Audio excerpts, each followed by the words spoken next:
강함을 표현하는 데 중요한 것은 무엇이 있을까요? 저는 외형이 가장 중요하다고 생각합니다.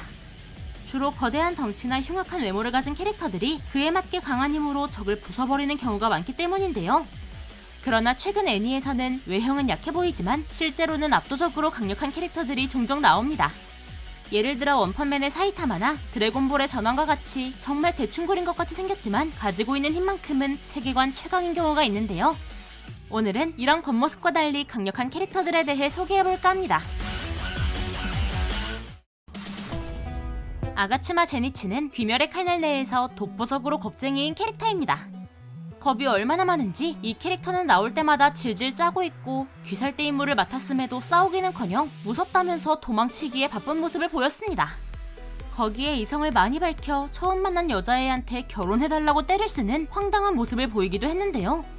심지어 탄지로가 여자애를 돌려보내자 오히려 화를 내 선하디 선한 탄지로에게 경멸의 시선을 받기도 했습니다. お前邪魔すんじゃねえよその子は俺と結婚するんだなんだよその顔 이렇게만 보면 이런 겁쟁이가 어떻게 오니를 사냥하는 조직인 귀살대에 있는 거지? 라는 생각이 드실 텐데요. 제니치가 귀살대에 들어올 수 있다는 이유는 의외로 검사로서의 재능이 상당히 뛰어나기 때문입니다.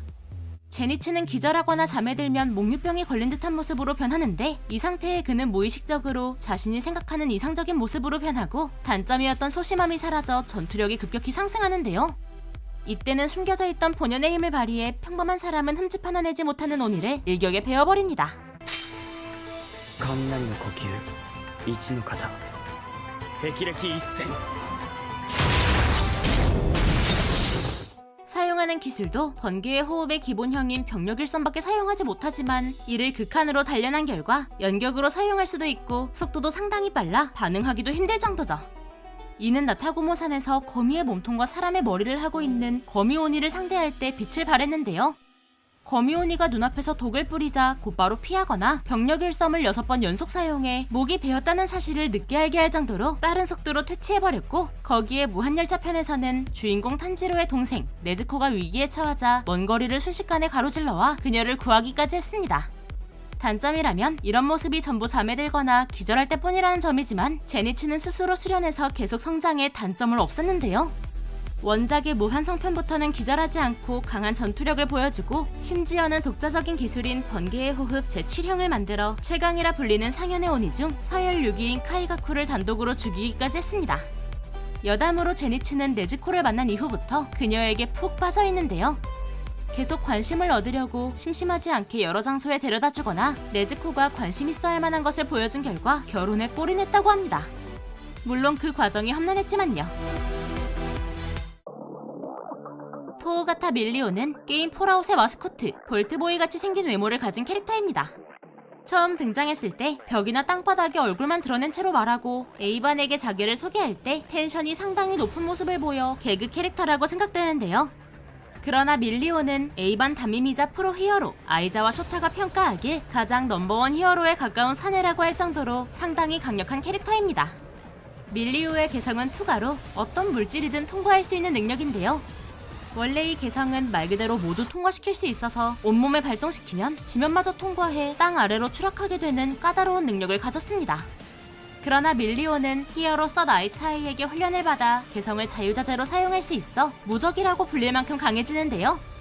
밀리오는 전신이 땅이나 벽에 들어간 상태에서 능력을 해제하면 빠른 속도와 함께 육체가 바깥으로 튀어나온다는 점을 활용해 마치 순간이동을 하는 듯한 움직임을 보여줍니다. 이러한 특성을 이용해 밀리오는 자신이 원하는 방향으로 이동이 가능하고 이를 응용해 필살 팬텀 매너스라는 기술을 만들어 빌런들을 쓰러뜨리기도 했는데요. 이외에도 빌런 연합과의 전투, 카미노구에서의 바쿠고 구출을 통해 전투 경험이 많은 에이반의 공격을 자신의 능력으로 정확하게 통과시켜 단 한 대도 맞지 않고 전부 쓰러뜨리거나 야쿠자인 사이의 팔제회의 도목이자 분해와 재구축 능력을 가지고 있는 빌런 오버홀과 싸울 때는 한 번이라도 오버홀에 손에 닿으면 바로 즉사할 수 있었지만 역으로 그를 때려 눕히기까지 했습니다. 거기에 정신력도 상당히 강해서 능력을 없애버리는 개성 소멸탄을 맞았음에도 오버홀을 계속 공격했고 아무리 심각한 부상을 입어도 강제로 개성 소멸탄의 재료로서 몸의 일부를 도려냈던 오버홀의 실험체 에리를 보호하기까지 하죠. 심지어 전투가 전부 끝나고 회복하고 있을 때 개성이 없어져 한동안 사이드킥 활동을 할 수 없게 돼도 오히려 평소처럼 밝은 모습을 보여줬습니다. 여담으로 밀리오는 자신의 능력 때문에 여러 고초를 겪은 적이 많은데요. 말 그대로 발동하면 전부 통과되다 보니 자신의 채모로 만든 히어로 복장을 제외한 다른 옷들이 벗겨지는 경우가 많아 어쩌다 보니 전신 노출을 할 때가 종종 있습니다. 그럼에도 밝게 웃는 모습이 참 긍정적이네요. 사신님은 사신 무기장인 전문학교의 교장이자 이사장으로 커다란 손과 웃기게 생긴 가면이 특징인 캐릭터입니다. 평소에는 사신초비라는 기술로 치코미를 거는 모습과 뭔가 웃긴 말투 때문에 학교의 마스코트로 취급되기도 하는데요. 그러나 이는 평소의 모습일 뿐이고 진지하게 싸울 때는 완전히 다른 모습을 보여줍니다. 원래 그는 사신이라는 이름에 맞게 더러운 성격의 낮은 목소리, 그리고 상당히 무서운 외형을 하고 있었고 강력한 힘으로 마녀와 악인들을 토벌해 빌런들에게는 공포 그 자체였는데요. 이게 어느 정도냐면 애니판 중간 보스인 아라칸의 고르고는 과거 자신을 죽이려는 사신을 피하려고 본인의 영혼을 쪼개서 버려진 골렘에 숨기는 도박을 했을 정도입니다. 거기에 사신님이 진지하게 전투를 하게 되면 공격 하나하나가 치명상을 입힐 정도로 강력해지는데요. 주로 치코미 용도로 사용해온 사신초의 경우 원래는 머리에 혹이 나는 정도의 위력이지만 진심으로 사용하면 맞은 대상이 땅에 처박혀 땅의 일부가 부서질 정도입니다. 거기에 사신님의 무기인 데스 사이즈를 들고 있는 만전 상태에서는 공격 하나하나가 주변 지형을 파괴할 정도로 압도적인 강력함을 보여주죠. 이 위력이 너무나 강력한 나머지 외부에서 싸우면 도시가 파괴되다 못해 소멸할 수도 있어서 우주에서 분리되어 세상의 규율을 비춰주는 중심지인 데스룸이라는 이 공간에서 싸울 정도입니다. 이런 강함이 보여지는 건 전 세계에 광기를 퍼뜨릴 수 있는 초대 귀신이자 최종 보스 아수라와 싸울 때 나오는데요. 아수라의 봉인이 막 풀렸을 때 한 번 더 죽자고 말을 한 뒤 그를 사신초보로 땅에 처박히게 하고 그 결과 도저히 승산이 없던 아수라가 데스시티 밖으로는 사신님이 나갈 수 없다는 점을 이용해 도주하게 만들었습니다.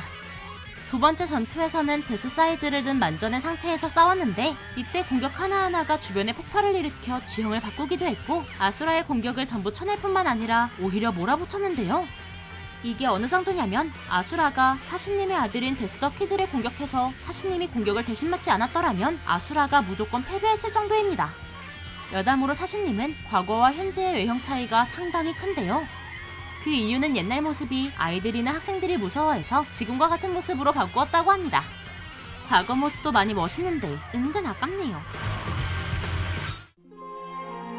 셀린 브래드레이는 아미스트리스 공국의 대총통 킹 브래드레이의 아들로 호기심이 많은 귀여운 꼬마입니다. 첫 등장 당시에도 주인공 에드워드 엘릭의 이야기를 듣고 나도 연금술을 배우겠다며 귀엽게 등장했고 엘릭 형제와 만났을 때는 반짝이는 눈을 보이면서 쇼타콘들의 마음에 불을 지폈죠. 이쯤 되시면 강한 캐릭터 이야기를 하는데 왜 이런 꼬맹이가 나오지? 라는 생각이 드실 텐데요.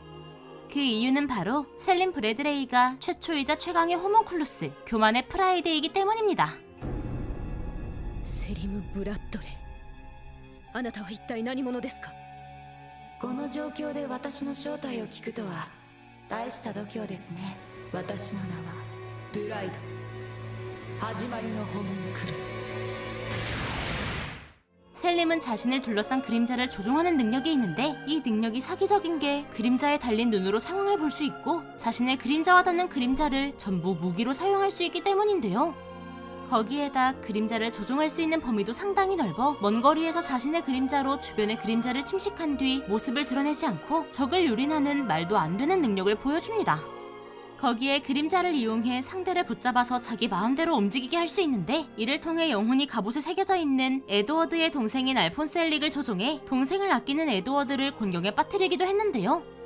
심지어 그림자로 대상을 먹어치워 그 능력을 빼앗을 수도 있어 같은 호문클루스인 글러트니를 먹어 글러트니의 능력 중 하나인 민감한 후각으로 적의 위치를 알 수 있는 능력을 얻기도 했습니다.